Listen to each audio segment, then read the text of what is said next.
Welcome back. Welcome back to DC News Now. So sorry, many people are still talking about the strong storms that moved across the DMV yesterday that caused damage in the areas, including parts of Maryland. Yeah, DC News Now's Kevon Dupree covers Montgomery County for us and tells us the storm's impact stretched into today. People here in a Rockville neighborhood heard a loud boom Tuesday. That sound was lightning striking their neighbor's home.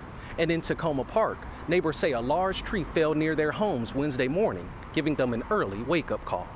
My heart was beating like crazy. Terren Cowan was looking out the window of his home on Tweed Street in Rockville Tuesday when suddenly I saw a big boom on the street and the sparks actually hit the window.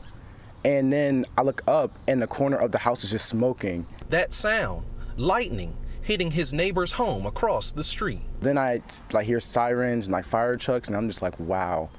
And I thought it was like a firework, but no. Cheryl Peterson, also home at the time of the storm. I heard a sonic boom sound. It shook this house here, and so I immediately came outside, and it was fire on the roof. Peterson says Montgomery County Fire arrived shortly after. And they just immediately started putting out the fire. No one was hurt. For now, though, officials say the house is unsafe to live in. In Takoma Park, a large tree came tumbling down Wednesday morning, taking power lines with it and blocking Hopewell Avenue.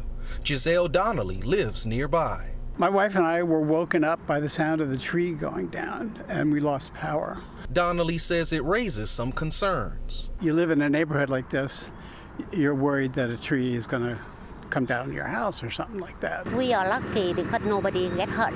And crews in Takoma Park worked through the day Wednesday to remove the tree and restore power to those who lost it. In Rockville, I'm Kevon Dupree, DC News Now. All right.